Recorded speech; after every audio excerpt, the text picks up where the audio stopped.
आजचा व्हिडिओ हा महाराष्ट्रातील सर्व शाळांसाठी UDAIS प्लस वरील MBU अपडेट बाबत अत्यंत महत्त्वाचा आहे। तत्पूर्वी नमस्कार, मी सचिन पाटील, शाळा पूज्य आचार्य भिसे माध्यमिक व उच्च माध्यमिक विद्यालय कासा टेक्नो एज्युकेशन या चॅनलवर आपले सहर्ष स्वागत आहे। MBU अपडेट म्हणजेच मॅन्डेटरी बायोमेट्रिक अपडेट। आधार कार्ड मध्ये मुलांच्या बायोमेट्रिक माहितीचे अपडेट करणे अनिवार्य आहे। म्हणजेच आधार कार्ड मध्ये नव्याने फिंगरप्रिंट, आय स्कॅन व फोटो हे अपडेट करणे आवश्यक आहे।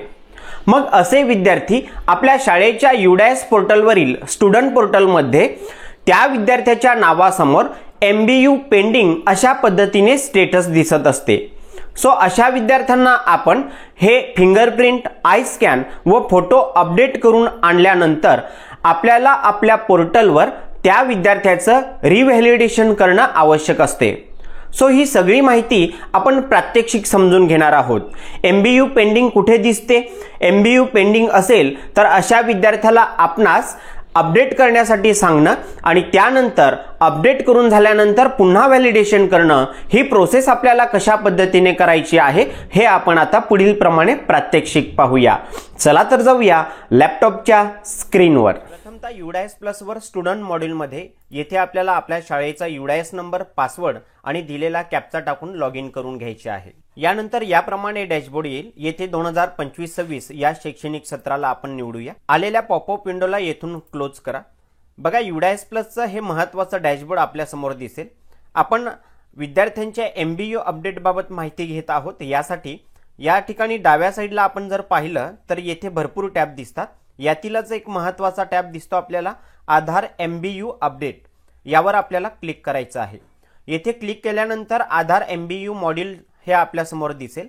येथे आपल्याला आपला जो काही वर्ग आहे हा वर्ग निवडायचा आहे। त्यानंतर जो काही क्लास असेल तो निवडायचा आहे आणि त्यानंतर गो या टॅबवर आपण क्लिक करणार आहोत। यावर क्लिक केल्यानंतर आपण येथे पाहू शकतो की आपल्याला विद्यार्थ्यांचं नाव, त्यांचा पेन नंबर, थोडक्यात त्यांची काही डिटेल्स दिसत आहेत। आणि सगळ्यात शेवटी जर पाहिलं तर आधारबाबत एक कॉलम आपल्याला दिसतोय। सो त्यामध्ये आपण जर पाहिलं तर पहिल्या विद्यार्थ्याच्या समोर MBU स्टेटस जे आहे हे MBU स्टेटस त्याचं पेंडिंग दिसतंय। येथे सगळ्यात महत्त्वाची माहिती देणार आहे, ही काळजीपूर्वक बारकाईने ऐका, जेणेकरून आपल्याला काम करताना कोणतीही अडचण येणार नाही। या ठिकाणी आपल्याला MBU स्टेटस हे 3 प्रकारचे दिसू शकतात। एक म्हणजे MBU पेंडिंग। तर ज्या ज्या विद्यार्थ्यांच्या समोर MBU स्टेटस हे MBU पेंडिंग म्हणून दिसत असेल अशा सर्व विद्यार्थ्यांना बायोमेट्रिक अपडेट करायला सांगणे। म्हणजे आधार कार्ड बायोमेट्रिक अपडेट करून आल्यानंतर आपण या ठिकाणी त्याचं रिव्हॅलिडेट फॉर MBU या टॅबवर क्लिक केल्यानंतर कन्फर्म करायचं। आलेल्या टॅबला आय ॲग्री करायचं। त्यानंतर त्या विद्यार्थ्याचं जे काही स्टेटस आहे हे चेंज होणार आहे। मग इथे चेंज होणार म्हणजे नेमकं काय येणार आहे तर त्यानंतर त्या विद्यार्थ्याच्या नावासमोर MBU नॉट रिक्वायर्ड म्हणून लिहून आलेलं दिसेल। म्हणजे पहिला आपण पाहत आहोत ते म्हणजे त्या विद्यार्थ्याच्या नावासमोर जर MBU पेंडिंग असेल तर त्या विद्यार्थ्याला त्या विद्यार्थ्याचं आधार कार्ड हे बायोमेट्रिक अपडेट करायला सांगणे, नंबर 1। आता नंबर 2, ज्या विद्यार्थ्यांच्या नावासमोर MBU स्टेटस हे MBU नॉट रिक्वायर्ड म्हणून लिहून आलं असेल अशा विद्यार्थ्यांना बायोमेट्रिक अपडेट करण्याची आवश्यकता नाही, कारण त्यांचं ऑलरेडी बायोमेट्रिक अपडेट आहे। म्हणून त्या ज्या विद्यार्थ्यांच्या समोर MBU नॉट रिक्वायर्ड म्हणून लिहून आलं असेल अशा विद्यार्थ्यांना बायोमेट्रिक अपडेटची आवश्यकता नाही। सो अशा विद्यार्थ्यांच्या समोर आपल्याला काहीही करायची गरज नाही। आणि नंबर 3, ज्या विद्यार्थ्यांच्या MBU स्टेटस नावासमोर त्याचं स्टेटस हे NA नॉट ॲप्लिकेबल म्हणून लिहून आलं असेल, सो अशा विद्यार्थ्याच्या खाली व्हॅलिडेट म्हणून MBU असा एक टॅब दिसतो, त्यावर आपल्याला क्लिक करायचं आहे। त्यानंतर त्याचं रिक्वायर्ड आहे का पेंडिंग आहे हे आपल्याला दिसेल। सो त्यानंतर पुढील कार्यवाही करायची आहे। म्हणजेच नॉट ॲप्लिकेबल असेल तरची गोष्ट, म्हणजे हा तिसरा स्टेटस आपल्याला दिसेल तेव्हा।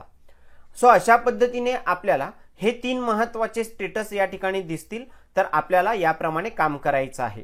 पुन्हा एकदा सांगतो, MBU स्टेटस पेंडिंग जर दिसत असेल तर अशा विद्यार्थ्यांना आपल्याला बायोमेट्रिक आधार कार्ड अपडेट करायला सांगणं, त्यांनी अपडेट करून आणल्यानंतर 8 दिवसात आपल्याला या ठिकाणी रिव्हॅलिडेट फॉर MBU हा एक टॅब दिसतो, यावर क्लिक करायचं आणि कन्फर्मवर क्लिक करून आय ॲग्रीवर क्लिक करायचं.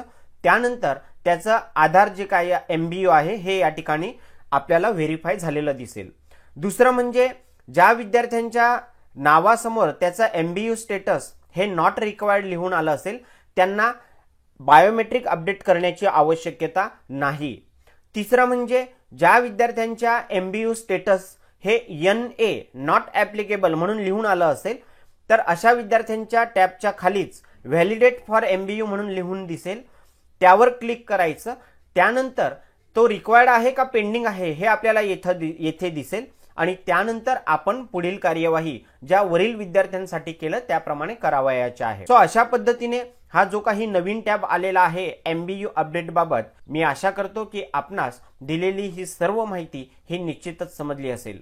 चला तर भेटूया पुढील एका नवीन व्हिडिओ सोबत. धन्यवाद.